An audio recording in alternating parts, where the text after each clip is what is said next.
Alright, so if you're watching the last video where I made the chili mac in the sun oven, I said I was going to make some bread and some butter with that as well. And I decided to split it up into two different videos. So this one is the bread and butter video with the sun oven.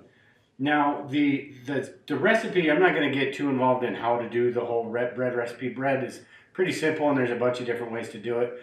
But I'm going to do it without my dough mixer. I want to do it by hand, so I'm going to mix it in here. So I'll just really quickly show you all this, all the ingredients and all that. First off, I use this dry active yeast in these packets. We usually have the jar of yeast because I use so much of it.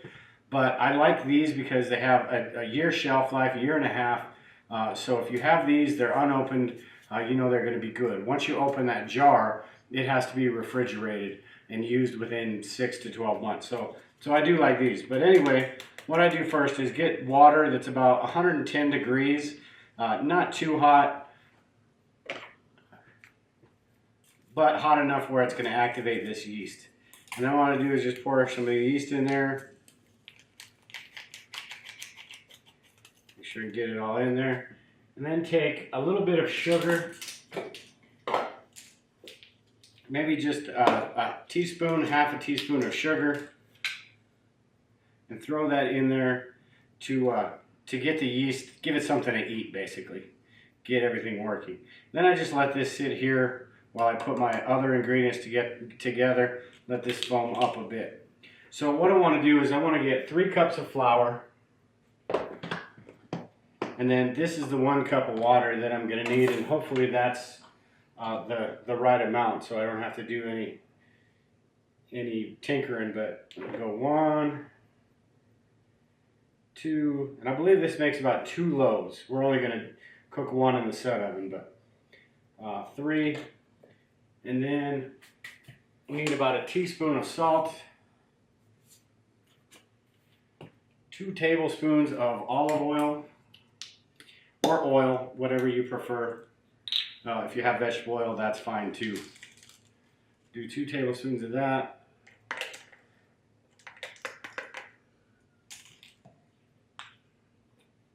And then just a bit more sugar to go into that.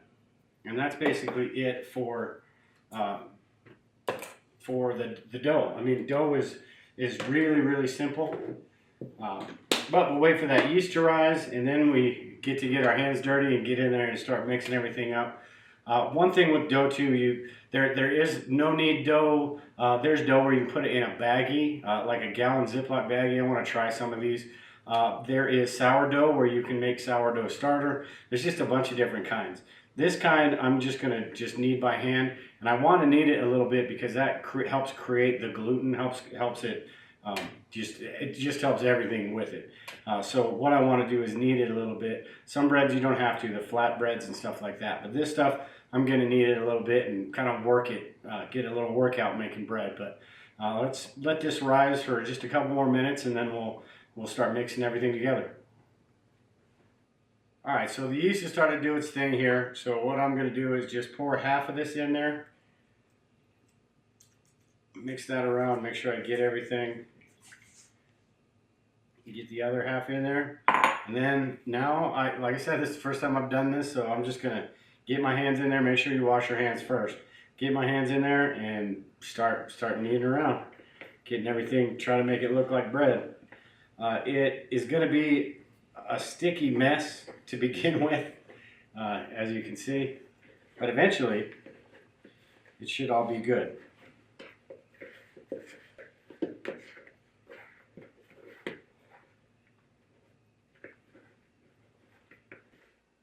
Alright, so now I'm going to put it on the counter here because it's going to be a little bit easier to knead. Put it down there with a little bit of flour. Get it out of the way. And then just start working it for, I don't know, 5-10 minutes or so. I don't even know if you need to do it that long, but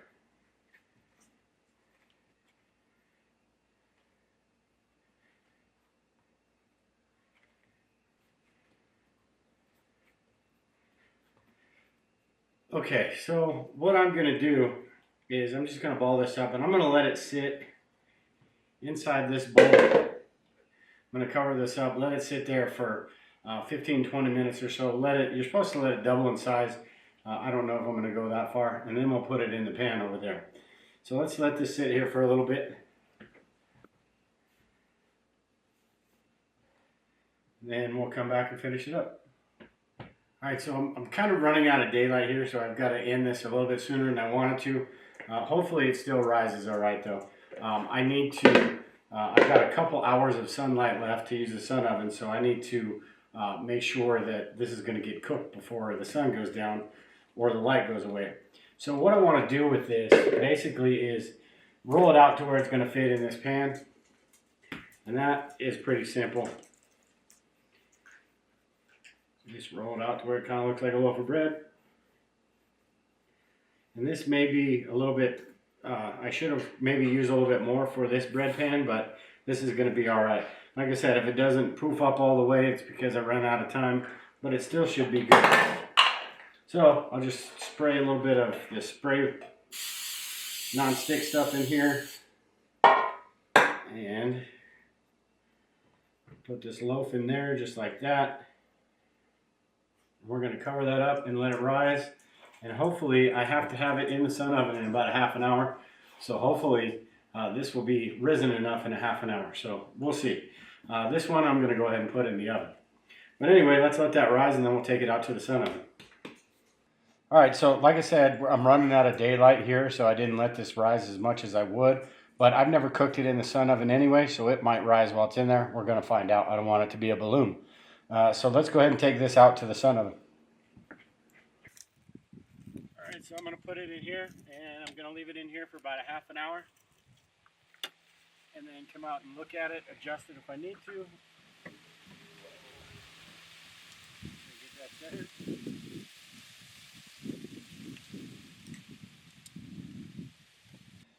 Alright, so we got the sun oven, or the bread out of the sun oven, and I got Lisa here to help me test this out. So as you can see, that this one side over here, I added a little bit of the butter that I'm going to show you how to make here in a second, and it got a little darker there. It could have been in there a little bit longer, but like I said, I was running out of sunlight, so this is good enough. So we're going to try this out, but before we do that, I want to show you how to make the butter, and then I'm going to have you taste the butter and tell me what you think, the honey butter and the regular butter. So let's do that real quick. So I get to be the guinea pig of your butter? Yes, yes. Okay. You are the guinea, and I want an honest answer. All right, so I'm going to make some of this butter powder right now, and we're going to see how it tastes later. But on the back, the directions here, it says a half a cup of butter powder to 1.5 teaspoons of water, and I'm going to mix it right in here. It even says on here you could use honey, which I've done one of these a piece, and they're in the refrigerator right now, chilling. But I want to show you how to do this, and then later when I get the bread done, we're going to try it. So first, take a half a cup of the butter powder. Throw it in there, and then we're going to take 1.5 teaspoons and a half. And then when you begin mixing this around, it doesn't seem like you have enough water, like it's just going to not do anything. But as you continue mixing this, it starts to turn into silly putty, basically.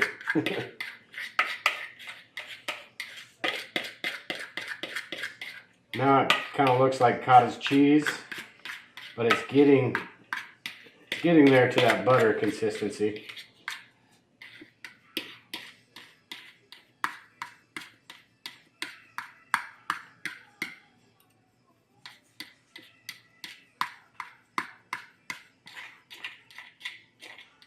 So you can see now we're at the butter consistency.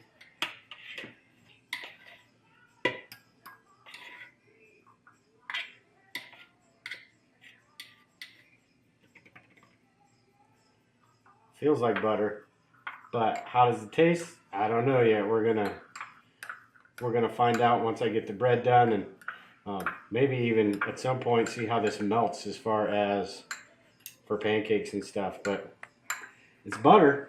Like I said, this is their main reason for this butter stuff is for recipes and stuff like that.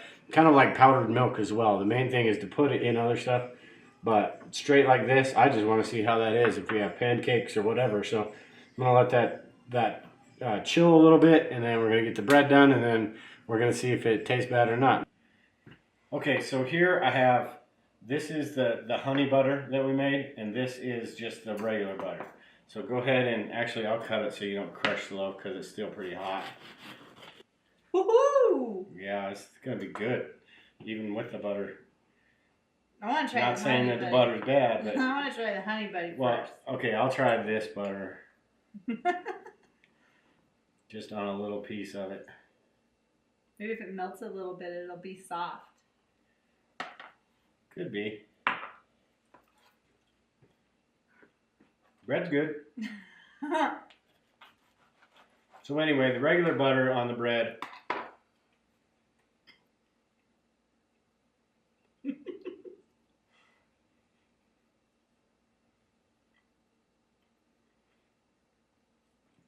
Bread's good. I mean, it's not horrible, but with fresh baked bread, I'd rather just have the bread, or real butter. This butter is great for in recipes. Yeah. And that's why I thought maybe this honey butter would be better, because maybe that's better.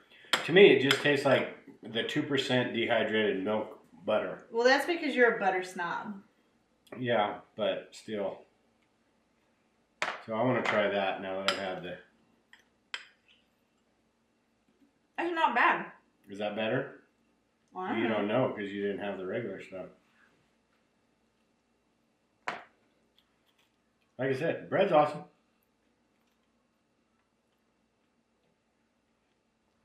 That actually is good. Mm-hmm. It's got that sweet flavor.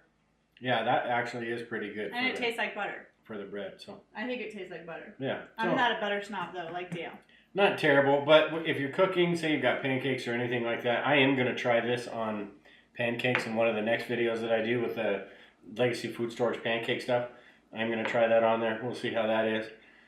Maybe a lot of syrup. And a little bit of butter. But it's not, not the greatest stuff, but if you need it for baking for different recipes, it's an option. The bread is awesome though. If you keep toting your bread, you're pretty proud of your bread. I am. The bread is awesome. But if you didn't have any butter and you were really, really wanting the taste of butter, yeah, I think it would be okay. And some recipes call for it. Makes it a lot better. Oatmeal, stuff like that would probably be pretty good in that. But at any rate, the sun oven is awesome. I did the video on the chili mac. You tried the chili mac. It was awesome. Oh my god, it was beyond awesome. Yeah. That was so good. That was not prepper food. That was flippin' awesome food. Yeah, it is really good. But the sun oven is one of those things that in a grid down event or anything like that, when you have no electricity or no anything, it is just an awesome way to cook without putting off any smells to people or anything like that. So I love the sun oven. So I'm going to be doing more of those. I'm also going to be doing cast iron videos and the Dutch oven? Dutch oven, yeah, that stuff in the future. But anyway, yeah, that's it for this. If you have any questions, make sure and leave a comment below. We'll talk to you later. Goodbye!